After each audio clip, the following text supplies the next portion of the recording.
there, Bob from Oregon's Constant Gardener. Welcome to the OCG Fam Show. It's Friday. Viewer questions. Scott Ostrander. We had a good one. I was over there just the other day. I did a little video with Scott. We had a spirited discussion, answered a bunch of your questions. So watch the video, and I'll talk to you after. It's a weird time, isn't it? Everything feels kind of strange. It's the end of the year. I don't know. It feels a little off. Just a little off.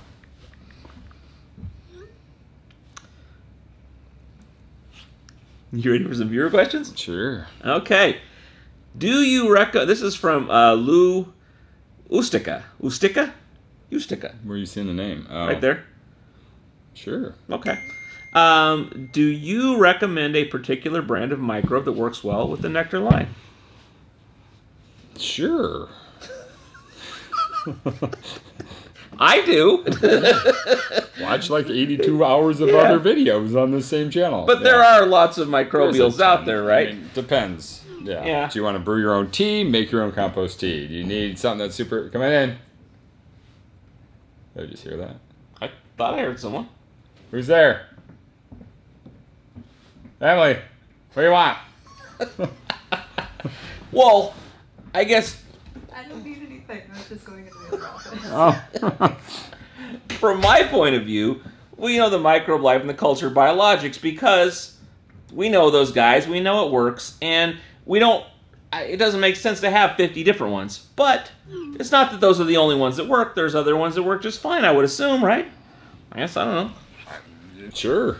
I mean, yeah, we've played with all different microbes. I think what it comes down to is ease of use, viability, availability, how they work in the solution, and who the owners are. So, not unreasonable to recommend Microbe Life and I would say if you want super easy and use the dry powder tea, Microbe Life is great as an additive throughout all stages. Brewing your own compost tea works as well. So, you know, what we offer on that OCG Fam, those are all the great microbes that we recommend, and they're all great microbes.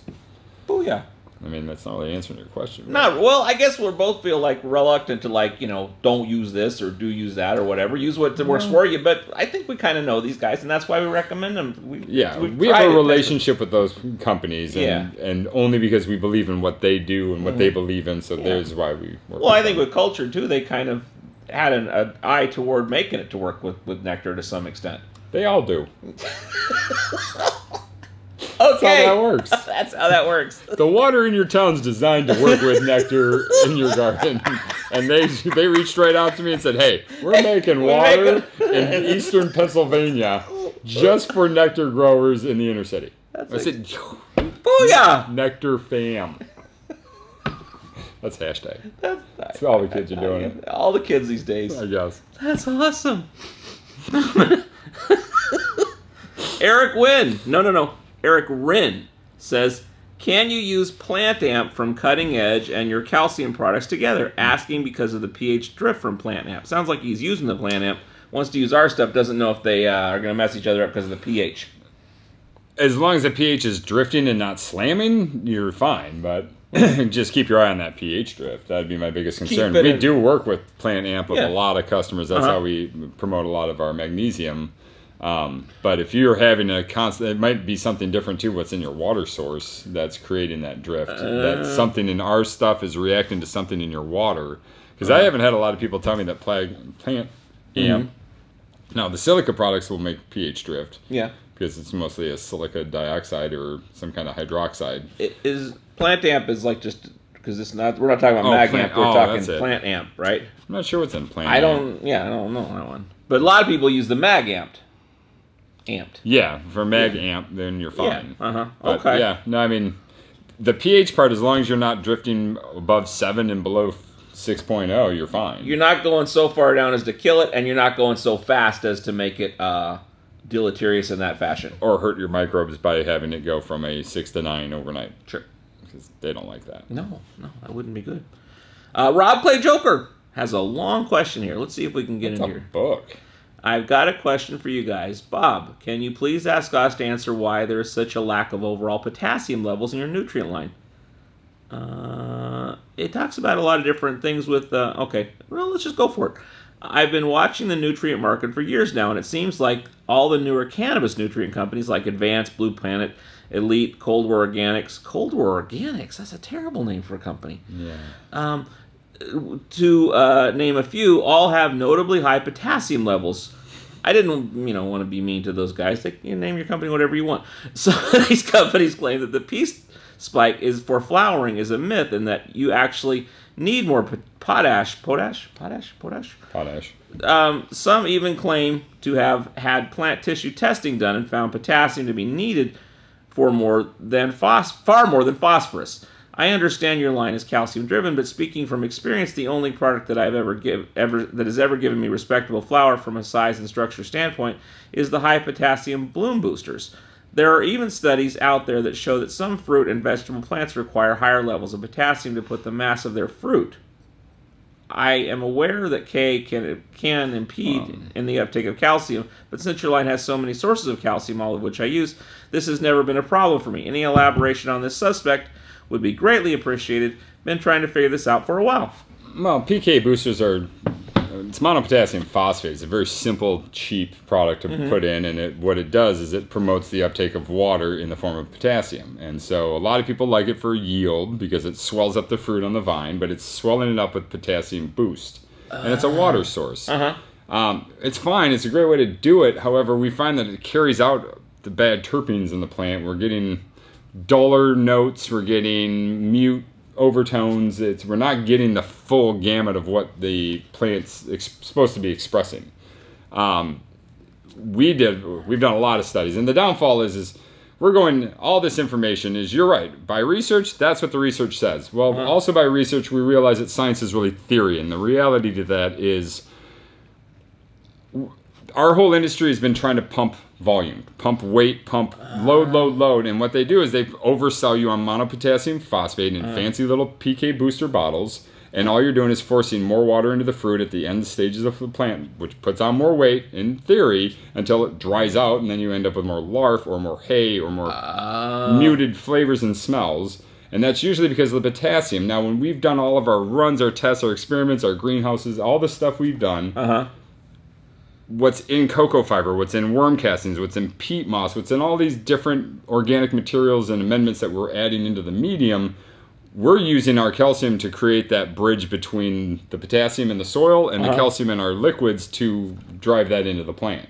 Okay. We don't feel that we're lacking in potassium. We have tissue cultures done that we know we have the potassium in there. We look at soil labs and we see that there's too much potassium in most things. I agree with you. The plants need potassium way more than they need phosphorus for blooming. Phosphorus as a blooming is one of the biggest misnomers. It's more about root development, cell development, and plant health. And they say flowering because it does help promote branching. It helps promote sites. But we're not a big believer in phosphorus as a bloom enhancer. We believe in calcium phosphate as the cell development in the flower to make bigger blooms. We believe in the phosphorus for root development. That's why we have high phosphorus in all of our stuff. Is from early veg on, we're promoting root mass all the way into the blooming stage. And then when we get to the blooming stage, we're promoting more flower sites and healthier flower sites with phosphorus. The potassium is being put on board with all the calcium that we're pumping in. So you're not lacking potassium just because we don't have the numbers of it. I mean, potassium from kelp meal is all you really need. Anything besides 13, the plant isn't using regardless. So these PK 13, 14s, they just force the plant to drink more water.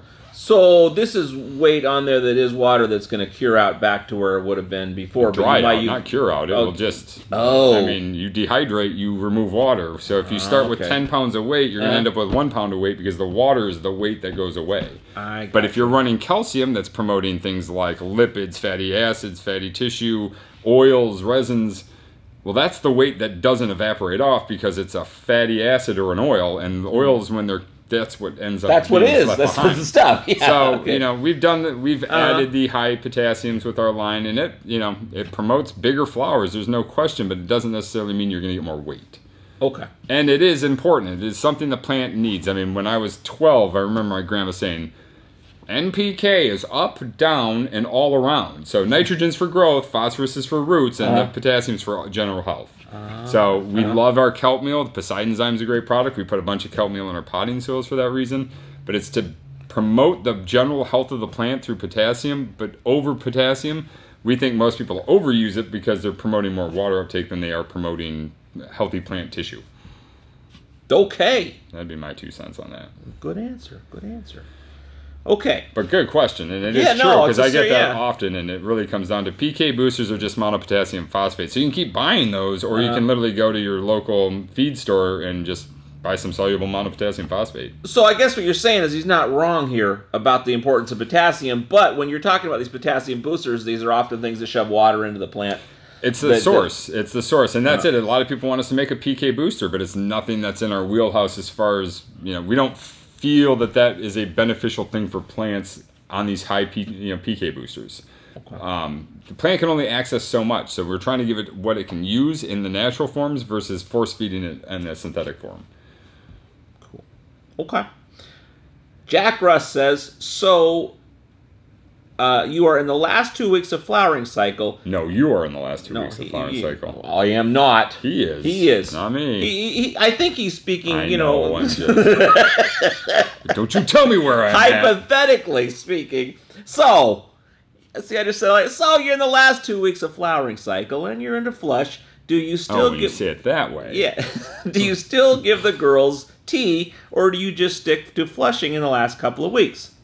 Well, if you wanted to do a tea, what I would do is look up, do a slurry test, see where your parts per million are. Okay. So if you're at 700 parts per million, probably wouldn't hurt to do a quick tea, get that to break down, digest, and wash away. So then when you're in your last week, you're really working with a low ppm soil, so your plant starts starving itself. Sure. So there's no definitive answer there. I mean, I don't like adding, if I have a big load of food in the soil in the last week, I don't really want to make it active. I kind of want to where it can take it up. So like 2 weeks out, a little longer out, you can eat that stuff up so that you've got depleted soil. But if you have no time, let it be kind of locked out there and not go into the plant by doing the... find out what's in there and then tie it up with... That's when the Herculean will come in nicely to tie that up so it isn't a big food source in the last week. And that's your flush, and your flush could be counterproductive in that final week if you do the tea because you're taking all that stuff you put in the flush and making it available. Okay, that makes sense. All right. Rob McCulloch. It's hard with the names. And especially when they're yellow on your phone. Hey, it doesn't make it any easier. Hey, Bob, great show. Question for the beard. I seem to have a mag deficiency running comprehensive line. What would you add to straighten something out in your line or something else in the number 4 soil? So, mag deficiency. Mag amp or Epsom salt. Or dolomitic lime if your pH is really bad. So, what would you be looking to see to make sure, in fact, that this is a mag deficiency? I mean, I'd first check my slurry numbers to see where I'm at, because if I'm at 100 parts per million and pH of 6.2, then you're starving and it's not mag, you're just lacking food. That was how I poorly was asking the question. So you do a slurry test to see where you're at as far as food in there. Yeah, okay. Because if it's just like, intravenous yellowing, and it's like, well, make sure you're not at 1900 parts per million, because if you're that, then they're just locked up, and there's so much magnesium in potting soils and good healthy soils and number 4 soil as far as what can be made available through microbial activity. We don't promote a bunch of mag use. Yeah. But there are genetics, there's strains, there's definitely phenos out there that are hungry for magnesium and how they were bred. And that's when mag amp would be something that's So let me ask you this then. So if I have this plant is super hungry for magnesium, it's not that there's no magnesium or not even enough magnesium in the soil, so that I can't get it up fast enough by creating it out of the making it available out of the soil. And is that why I have to do the mag amp to make it available quickly? It's a time thing. Yeah. Okay. Yeah. Well, check your slurries. So I check my slurry and it's high. Then you got a salt buildup, and your plant's only accessing sodium and not the magnesium, the carbon, the calcium, the phosphate. Once the plant starts accessing fast food, it becomes lazy and eats fast food. You get rid of the fast food, it has to go find your food again, and that's when it gets better, looking for magnesium, boron. What if it's low? If it's low, then you need mag amp. Okay. And feed them more. So, but let me ask you that. So, is it possible that they're just eating it up so fast that I have a deficiency of everything? Would you still do the mag amp because you're seeing those signs, even though you're going to? No, I would up my food and I'd increase my frequency with food. And if things corrected, I wouldn't be adding more. Okay. But if things don't correct and I definitely see that issue, then yeah, I'd sprinkle in a Epsom salt on the soil or a mag amp dose or two. You'd be fine. The mag amp would be a quicker solution. It's a quick one. Okay. Yeah. Then the. But it's not. Yeah, I mean, I don't know. We don't like just throwing bottles at problems. We like to figure out the problem is and then either reduce something or flush something or just make corrections versus buy this. This will fix everything.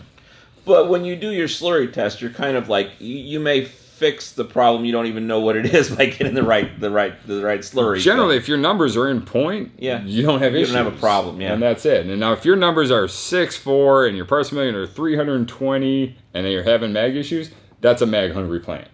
But if you're at 6'9" and 1,200 parts per million or 7'2" and 100 parts per million, I mean, you got to get those numbers into range and then decide what you're lacking. Okay. And then you can go down that gamut all day long. You can get individual elements, turn them into soluble products, and foliar feed one branch at a time on the plant, and you can literally identify what exactly the plant wants or does not want or need. And that's how we do all of our field testing, all of our trial testing is throw it on there, spray it, do a Brix test, find out how the plant responds within this time period. And if they respond, they love it. If they don't respond, they didn't need it. And if they fucking curl up, then it's no good. So it's pretty simple. It sounds a little complicated. Yeah, just learn how to do a Brix meter. All right. Okay, that was fun. We sure appreciate Scott doing that. That's the show for today. Other than... what are we doing with the show? Let's talk about it. Let's talk about any questions you might have for viewer questions next time around, and what you're thinking about the show, the grow, I don't know. I'm curious what you're thinking. I love you. I'll see you on Monday. For more information about anything on today's show, go to our website, OCGFAM.com. And if you buy anything while you're there, use the code FAMHARVEST. It's going to save you 20%, and it's a lot of fun. The OCG Fam Show, it's pretty good. It happens every day. It's the OCG Fam Show. See you on Monday.